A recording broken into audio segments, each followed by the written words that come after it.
If you look at the numbers behind incontinence in women, it's hard to believe just how big an issue it is.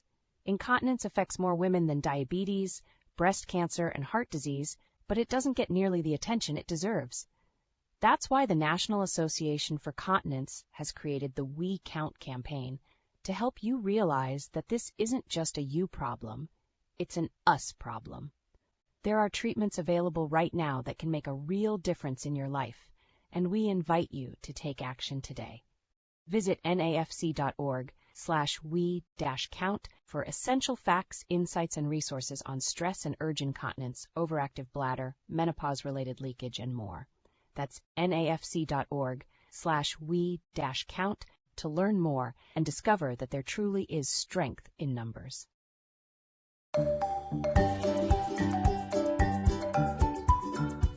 Welcome to Life Without Leaks, a podcast by the National Association for Continence. NAFC is America's leading advocate for people with bladder and bowel conditions, with resources, connections to doctors, and a welcoming community of patients, physicians, and caregivers, all available at nafc.org. Welcome back to another episode of Life Without Leaks. I'm your host, Bruce Cassover, and with us today is the Executive Director of the National Association for Continence, Steve Gregg. Welcome, Steve. Thanks, Bruce. Good to be here with you again today. With us today, we have Alex Fennell, co-founder of Attn Grace. That's a company that's introducing innovative solutions for women with incontinence. Welcome, Alex. How are you doing? I'm great, Bruce. Great to be here with all of you. Excellent. Thank you for joining us. So tell us, what is Attn Grace and how did you get started? Yeah, absolutely. So thanks again for having me. And I'm excited to share a little bit more of our story with everyone. So the story really all began about 3.5 years ago. My wife and co-founder Mia and I were in the process of, building our family and raising our 4 young kids. And Mia had gone home to visit her mom, who was 89 at the time. We're here in Boston, and she lived about an hour outside of the city on the North Shore. And Mia had gone home to have lunch with her mom, who was just this amazingly dignified, really refined, fiercely independent woman. And, she was sort of still getting her hair blown out, getting her nails done, shopping at Saks, doing all the things that one might hope to be doing when they're 89 years old. But there she was that day. Mia watched her coming out of the bathroom, and she was stuffing a big used pull-up brief, incontinence brief, into the little flimsy plastic sleeve the newspaper comes in. And Mia was really taken aback by a couple of things. First, I think the biggest sort of revelation for her was she was just really surprised that her mom had this condition and she hadn't shared it with her. They were very, very close. And so she was really kind of just taken aback that she hadn't known her mom was struggling with bladder leaks. And, secondly, she was just really struck by sort of the utilitarian nature of how her mom was relegated to, in this instance, disposing of the product that she had been using. It was super cumbersome and really just not particularly dignified. And so she and her mom sat down and they, started to talk a little bit more about it. And as Mia learned more, she realized that her mom had sort of been struggling for a few years at this point to kind of piece together solutions for her incontinence. And she would reference tipping the kids at the cash register at her local pharmacy to carry the bulky bags of products out to her car. Her mom walked with a cane at this point. So, that sort of thing. And so Mia, who is an entrepreneur, she's a second-time founder, so she sort of has that entrepreneurial bug and has had it for a long time. So she drove home and her mind was sort of already, I think her wheels were already kind of spinning. And then as she walked in the door that day, I was sitting unpacking the Honest Company box of baby diapers and wipes and cleaning supplies and everything. We've been users of the Honest Company brand of baby diapers since, for the last 10 years or so. And it's for those listeners who may not be familiar, it was one of the first cleaner, greener baby diaper brands in the market. And everything's kind of lovely and curated and better for your skin and all of that. And it shows up on a subscription. You can customize your orders and so on and so forth. And it's just this very simple, curated experience. And Mia thought to herself, wow, this is really exactly what my mom needs. There shouldn't be such a stark juxtaposition between how well and thoughtfully we care for human beings in our youth as babies, and juxtaposed with how I think significantly less care and attention is typically paid to how we age and certainly how we manage conditions like incontinence. So that's kind of where the story started. And I at that point was still practicing law. I was in litigated IP patent cases kind of all over the country, all over the world. Was pretty seasoned at that point in my career and had always had an urge always knew I wanted to do something else at some point, but I didn't quite know what it was. So this, opportunity came along and we jumped in and saw that there was not only a huge market opportunity in terms of the number of women that this condition impacts, and obviously it impacts men as well. We have chosen sort of strategically as a starting point to focus on women, but there are something to the tune of 19 million women in the US with incontinence, and we felt that they were being largely underserved, and there was an opportunity to elevate not just the product at a functional level and a sustainability level, but also really kind of elevate the whole experience and shift work to shift the conversation that we're having in our culture around aging overall. So now you see this opportunity. What do you come up with for a solution? Yeah, so I think it harkens back to just the fact that I had been at that point really just sort of heavily entrenched in like that new mom mentality where you're starting to pay much more attention to what goes on and around your body. And I had spent the last, sort of few years prior to Mia coming home with this idea, learning a lot about the importance of the ingredients that go into our products that we use on a daily basis. I'm a big fan of folks like Beauty Counter, who really called out, was I think the first brand to call to attention just how significantly underregulated ingredients in products are in this country as opposed to, say, in Europe, where there are thousands upon thousands of banned chemicals, and sustainability initiatives are just, really significantly further along than they are here in the US. And so we saw an opportunity to try to design a cleaner, greener, more sustainable product in this space. And so we spent the first year or so really working to get to the right manufacturing partner, found our way to one of the leading nonwovens manufacturers based over in Europe, and worked with them to design what we call a skin safe line of incontinence products. And so what we did was, rather than, if you're familiar with the sort of traditional construction of incontinence products, conventional products use a top sheet. So that top sheet, that layer that sits against your skin, they use a top sheet that's made from petroleum-based polyethylene. And then they typically tend to treat that top sheet with synthetic dyes, fragrances, chlorine, bleach, so on and so forth. And what we've learned is that really can be a recipe for disaster for a lot of women who are wearing these products, all day, every day. Unlike our periods, right, where you're using a product for maybe a week out of the month. If you're a woman with moderate to severe bladder leaks, you're wearing these products all the time. And so that layer that sits next to your skin is super, super important. And so we re-engineered the top sheet in our line to eliminate the petroleum, and we use instead an upcycled sugarcane waste that's then converted into a polyethylene. So it's still a synthetic, which allows it to wick the moisture away and capture the moisture and keep that top layer, truly, truly dry, which is really important for skin health, but, is free of all of those harsh chemicals that are found in conventional products. So I'm really interested in a few things that you're talking about here. One of them is the entrepreneurial journey, because it sounds like you really took on a pretty ambitious task. I would imagine that, you recognize that there's a need for products that are different than the entire existing market of products that are out there. So it's not like you can just go to a factory in, wherever there happens to be a factory and say, just give us some more of this. You have to really re-engineer an entire industry. So what did that look like? And how was it? Was it particularly daunting for you, or was it just sort of like, we're going to take over the world? That's such a fun question to answer, Bruce. I think it was, a combination of many of those things. I think, you don't know what you don't know at the beginning. And so you have this, I think that sort of, just at least for me, and I think for Mia as well, just like this inherent optimism that, you're going to you're going to just keep going, and you're going to see how far you can get with this. You're absolutely right. It would have been much easier to just go and find a manufacturer who was willing to, throw us some of their existing products, and we could, throw them in a bag and white label them.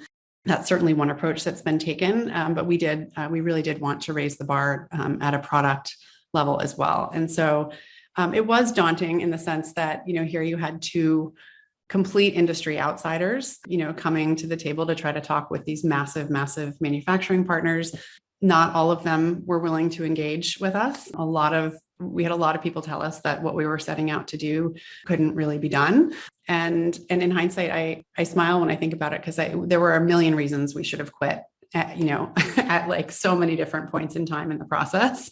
But somehow we kept going and, found our way to a wonderful partnership and an opportunity to work with a team that was, saw the opportunity and is as committed as we are to finding more opportunities to sort of sustainably innovate in this space. And of course, it's like there's a huge elephant in the room, which is we are selling single-use disposable products. There's no getting around that.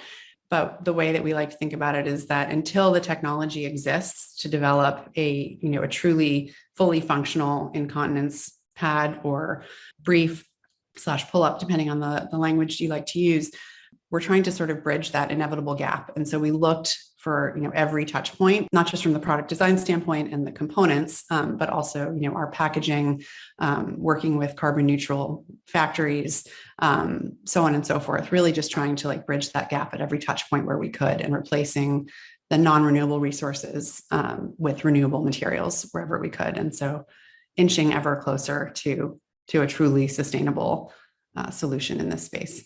I suppose if you were going to wait until everything was perfect and environmentally pristine and appropriate, then you'd never actually get out with a product at all. I think that's right. So when you decided to go to market, did you decide that we're just going to introduce a single item, or did you have a sense that you were going to do a line immediately? And how did you decide to approach it that way? Another great question. We knew that we wanted to develop a line that would be extensive enough to cover, to provide a product that worked for, effectively all women, depending on like the depending on the severity of their bladder leaks. But we also felt like there was a lot of noise in the space. When you go into the aisle in CVS or wherever you may do your shopping, where you typically buy incontinence products, it's pretty overwhelming.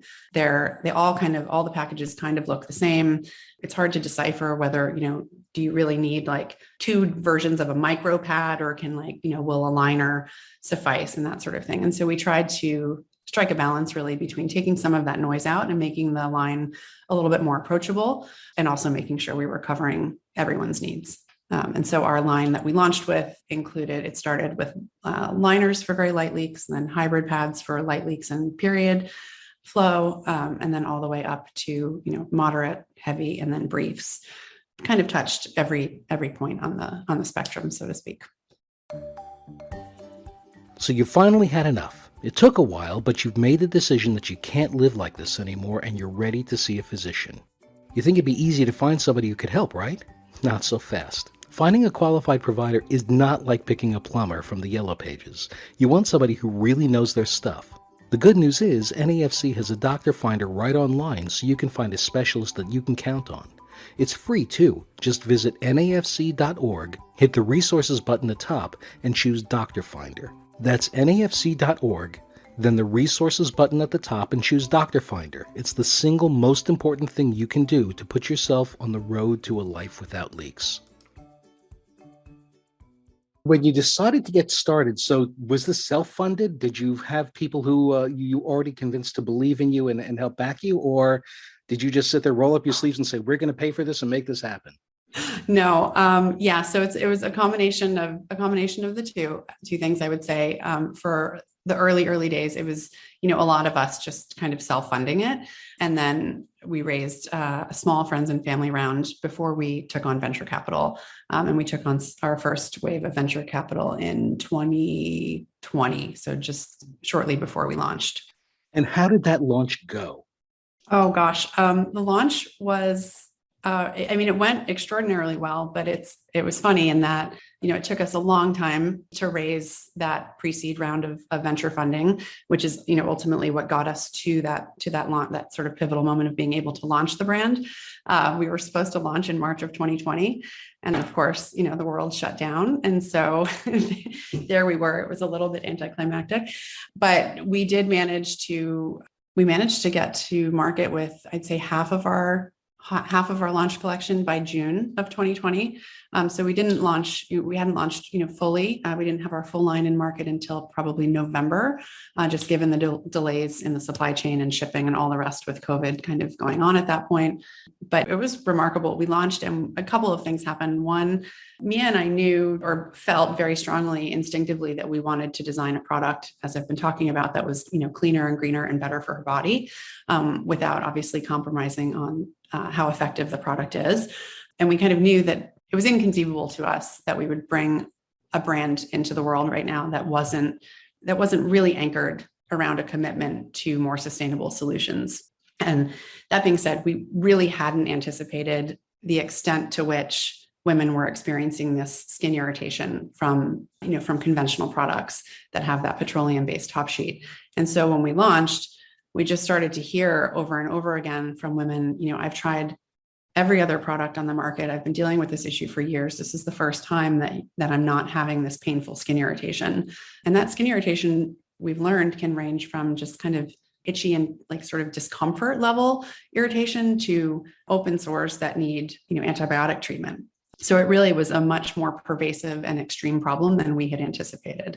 From that standpoint, the launch was really exciting in that we learned very quickly that we had very strong product market fit and that we were solving a need for women, which is, really powerful. And it makes our team feel really great about what we're doing every day. And then the other thing that I would say that was funny is that we had countless pitches to investors along the way to that point where we just got blank stares. Just like rooms, largely rooms of men, but rooms of people just staring at us like, why on earth are you asking us to talk about urinary incontinence? Like, not only is it not sexy, it's like awkward and all of these things, right?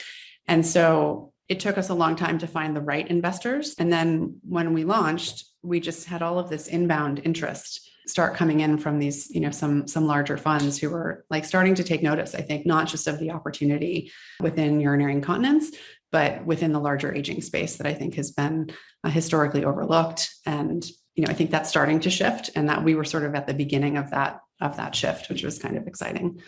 Venture capital, it can be funny that way because you think they really grasp any unexploited market that they can find. They really go after it. But at the same time, the fact that you saw a lot of reluctance probably speaks to the stigma that's associated with the condition also. So in the way you go to market, how do you deal with the stigma and how do you overcome that and help people to feel more comfortable?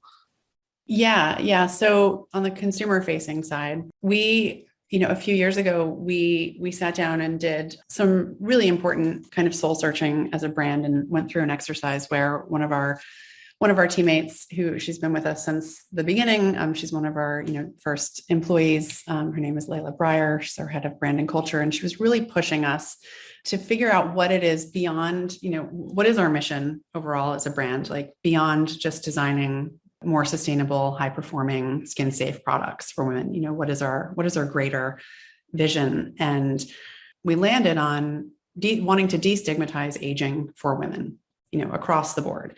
And I remember thinking, oh my gosh, that's huge. That's really big, right? And it was hard to imagine, that one company, one team could, kind of tackle that. And not to suggest at all that we're doing it single-handedly, but that is sort of our North Star. And as we look to engage with women around our products and around, in particular, urinary incontinence, we're trying to really shift the conversation in a couple of ways. We're really grounding ourselves in this belief that women should be really empowered around their health and well-being. And to be clear, I'm saying women. I think this for all people, but I'm saying women because that is our core demographic.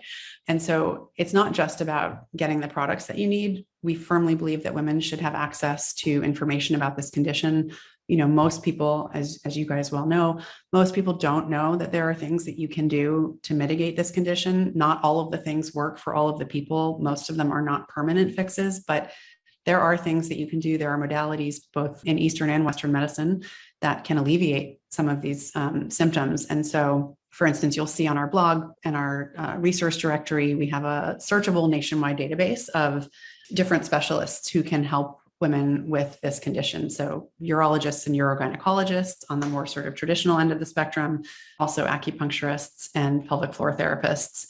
And all of those modalities have been, can have a significant impact. So I think really just we don't want women to sort of take this condition for granted. There are things that you can do, not just to manage it better from a product level, but also to manage it better from just an overall health and well-being standpoint. And so you'll see us, having those conversations from that standpoint, but also really, tackling the uncomfortable topics in this space.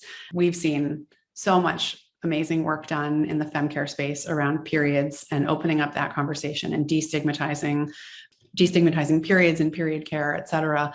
But in that, when you get into sort of the older ranges of the female demographic, those conversations really haven't happened yet. They're starting now. There are a lot of great brands doing fantastic work around menopause and, working to break down that stigma. And we are, sort of similarly having the uncomfortable conversations and tackling those sort of more taboo topics that are more relevant to an older female demographic. And a great example of that would be a series that we did last year. It was called Normalize This, where we tackled different issues around things that we feel need to be normalized in our culture on our blog, and pull in different experts and thought leaders in different spaces to make those conversations happen. I have to say that everything that we're talking about today is so in line with the attitude that we have instilled at NAFC. When we started in 2014, we took a hard look at the space and who was getting information and who wasn't. Exactly to what you just said, women have been dismissed both from an access to medical care. This is just a sign of getting older. You shouldn't have had babies. I can't actually believe that a physician would say that to a woman in 2020. And so we focus on trying to encourage her to learn more about her health. So I think a lot of the things you're doing are wonderful. We would love to do that. I did want to ask sort of a question. As you position yourself very differently than everybody else in the marketplace, how did people find you? Because that's a very different woman who says, first I need a product, and then I need a product that has characteristics of things I want. How did you find her?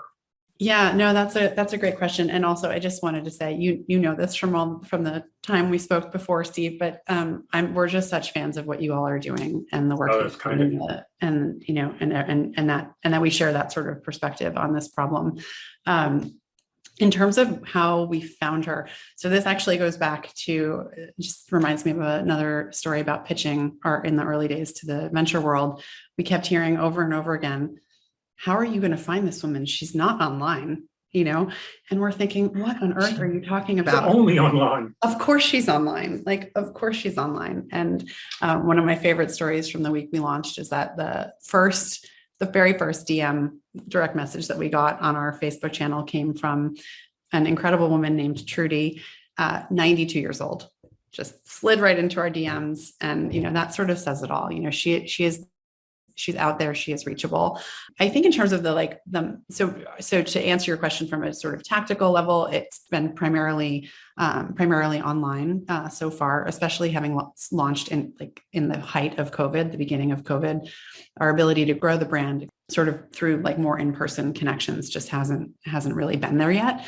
But I think what has always struck me as interesting is, as we hear over and over again from women, I've tried everything out there. There's this sense of resignation that, she's got to deal with the solutions that she's been presented with, and that's what she's relegated to using. And so if you have that mindset and you've tried everything out there, why are you willing to try a new brand that for many, you're new and they've never heard of you before, and they don't have, a frame of reference for who you are. And I think it speaks to two things. One, just, I don't want to say desperation, but, hope springs eternal in a lot of us that we will find a better solution for whatever problems we might be dealing with. And so I think there's that sort of inherent optimism or hope that this will be the one that is actually meaningfully different and changes the game for me. But two, I think it has to do with how we put ourselves out there in the world as a brand. Like we're very different from, the larger, the Poises, the Tennas, the Depends, and so on and so forth, just in terms of our brand presence and voice and how we speak to the issue and how we speak to her. And, Mia, I'm in my mid 40s. Mia's in her mid 50s. We were younger still than, most of our core demographic, but not by much. And I think we bring a perspective to the table that is more relatable as a result sometimes. And I also think, women, all of us care about the environment. That was the other thing we kept hearing during early pitches, like, not only why, how are you going to find her? She can't possibly be online, but two, why is someone in their 70s or 60s or 80s going to care about the environment? I mean, come on, of course, we all care about the environment. And so I think that's really resonating too. Rather than spend your time searching for what's new when it comes to incontinence care and treatment, why not get the news delivered right to you?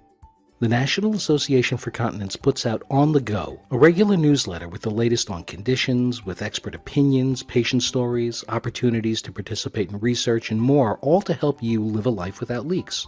Plus, when you sign up now, you'll receive a free ebook on managing incontinence at home.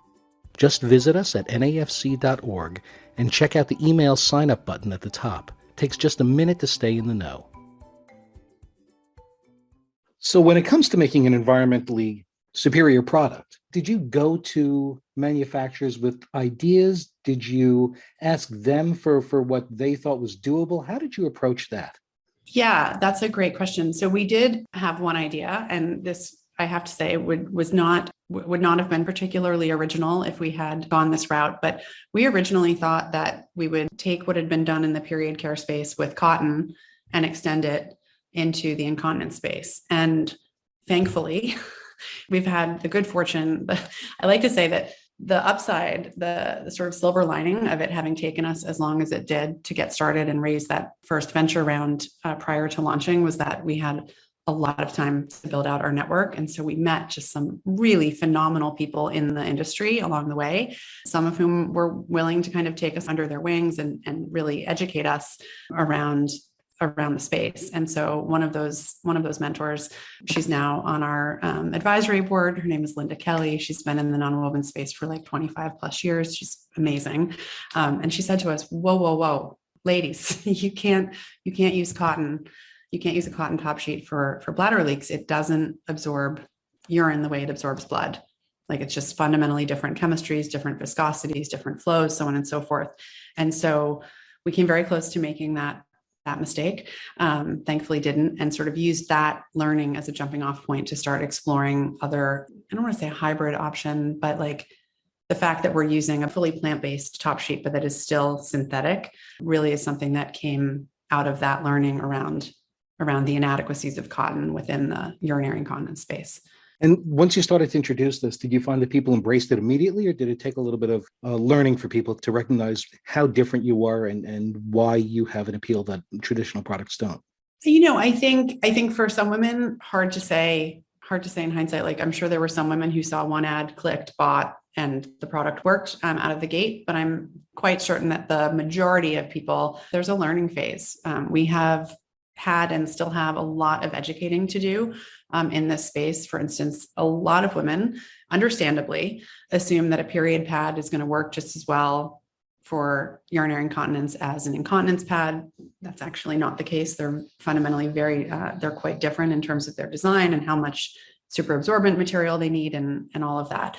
So I think there's a range. And I also would say that as a new brand that launched during a pandemic and solely online, for a lot of women, there's a little, and again, understandably, like there's a trust factor. And so I think it takes some women a little bit of time to get to know us. And I think, also the other thing I would say is that when we launched on Amazon, that gives women, even if they're going to shop directly from us, that gives the brand some street cred that makes it more approachable and accessible and makes women more comfortable buying from us. Well, you've got a lot of additional validation as well. I mean, I think that you've been recognized by Fast Company for your innovation, and you're really standing out in the market. How validating is that to you? That was amazing. That acknowledgement, I have to say, was was amazing. And we, just to sort of sit alongside so many other incredible companies in that category. And I think the other thing that is, and this is another example of something that I think is resonating deeply with consumers, and the sort of milestone that I'm most proud of is getting our B Corp certification about 6 months ago.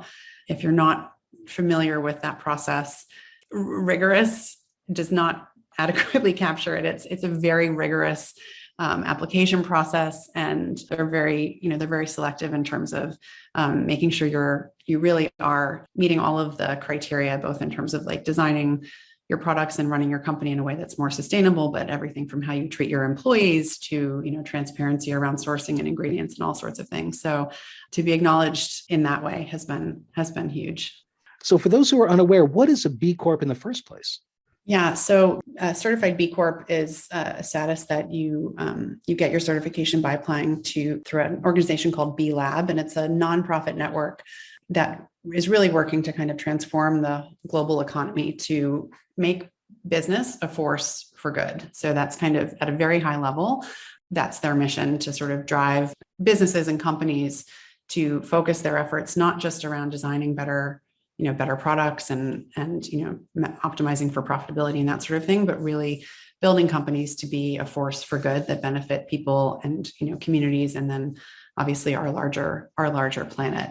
I think it's been around since about 2006, and they have their foundational idea is really that there's a different kind of economy that's not just, they say it's not just possible, but really necessary, where businesses are leading the way towards a newer, much more like stakeholder-driven model. And so B Lab in its earliest days became known for certifying corporations that were meeting higher standards of social and environmental performance, accountability, transparency, and so on and so forth. And so it's grown. There's maybe 4,500, I want to say, B Corps in the world right now. And it's, again, just kind of a rigorous process. You have to recertify every few years. It's definitely something that gets more complicated as you get larger as an organization, right? I don't want to say it's easy to ever achieve B Corp status, but it's easier to do when you are smaller and more nimble, and have sort of more control over your supply chain and all of those things. But it's something that we'll look forward to maintaining as we move forward, and we'll recertify again in a few years. I'd imagine that as the B Corp profile increases, as there's greater awareness about what a B Corp is, that will also add to that credibility as well. I mean, I guess it's sort of like having not the good housekeeping seal of approval, maybe like the good earthkeeping seal of approval, I suppose. And that would mean something to people. So tell us a little bit about your product line. I see that you offer not just absorbent products, but a whole range of additional things that are related to incontinence and skincare. So our incontinence line runs from liners that we have for very light leaks, hybrid pads, as I mentioned before, that are for lighter bladder leaks, but also period flow. It's very common for women to be dealing with both issues at the same time. And then moderate pads and heavy pads for that sort of middle to higher level of leaks. And then we actually, in one of the things that I'm also very proud of, is that we really do give customers a seat at our table. We're constantly asking for feedback. What we find is that women, when they are asked and brought into the conversation, they do want to participate and they do have opinions, which they should. And so we launched our ultimate pad, which sits between our heavy pad and our brief, in response to feedback from consumers who wanted something in between. And then we have added a couple of accessory products in the incontinence space, namely a barrier cream, super, super natural, no preservatives, no chemicals, et cetera. And our wipes that are like truly flushable, truly biodegradable. And again, like free of all of the toxic sort of preservatives and harmful chemicals that you find in a lot of conventional brands. I see you even have a deodorant. Yes, we do. We have a deodorant. We've launched a couple of, we have a deodorant and a body oil as well. Really the idea being to just extend this idea of our skin safe promise, which is what we like to call it, that we're always going to be transparent about what's in our products. We're always going to use the cleanest, most sustainable ingredients possible, without ever compromising on performance. And that's something that can be done not just in the incontinence space, but also, in the larger personal care space. Alex, we have seen some research that says that a lot of adults, so they're not necessarily the oldest of the adults, complain that there's no innovation in these products. And partly that's not true because SAP and all that stuff have been going on for years. But nobody actually communicates. None of the brands that are sort of the big players ever communicate innovation. Do you think that partly you're picking up all those people going, well, first, there is real innovation here, but then the fact that you talk about it makes it actually easy for them to go, that's who I want to work with?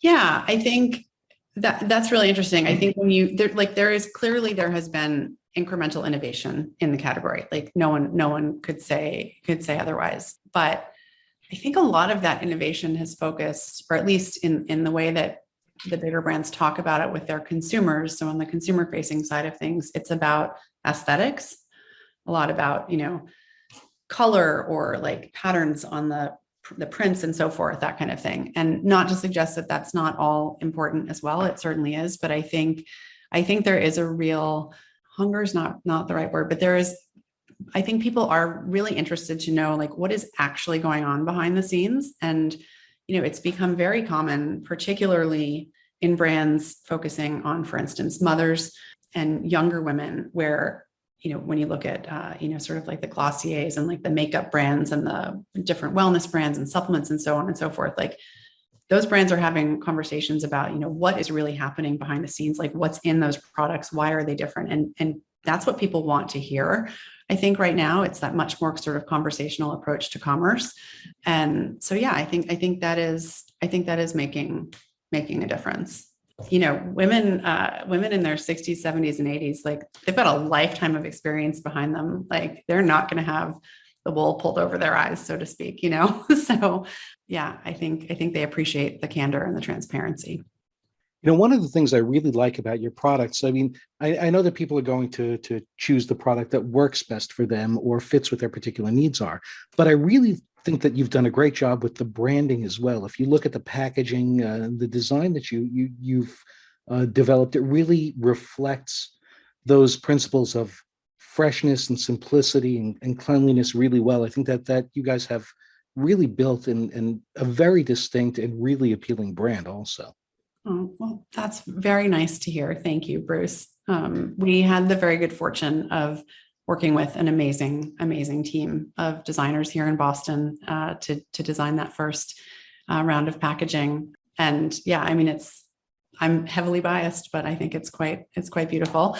And also my favorite thing about our packaging is that it is also comprised of, the box that our liners come in is recycled, fully recyclable FSC certified pulp.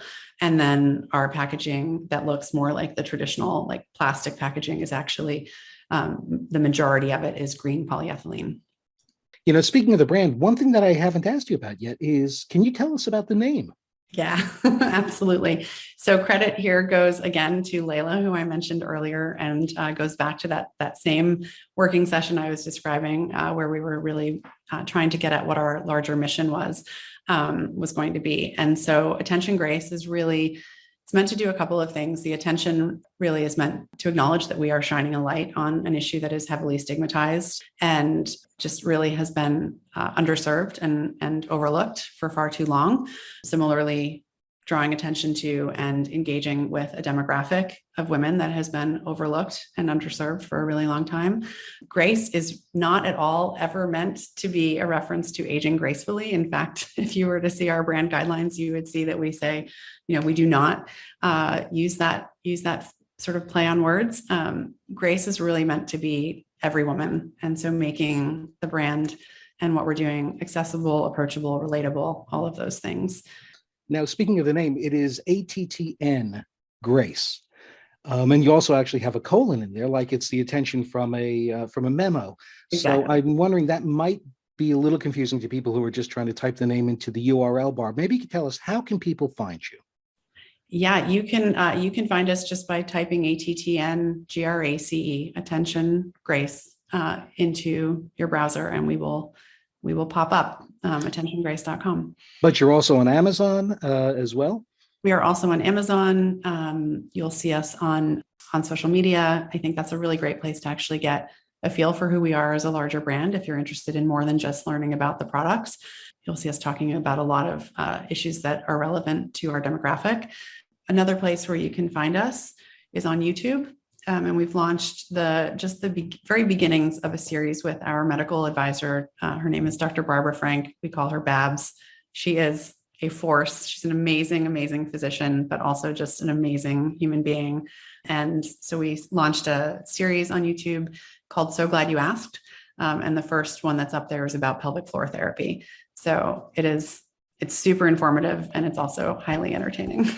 Thank you very much. I really appreciate you joining us today, and thank you for the time and all your insights. Life Without Leaks has been brought to you by the National Association for Continence. Our music is Rainbows by Kevin MacLeod and can be found online at incompetech.com.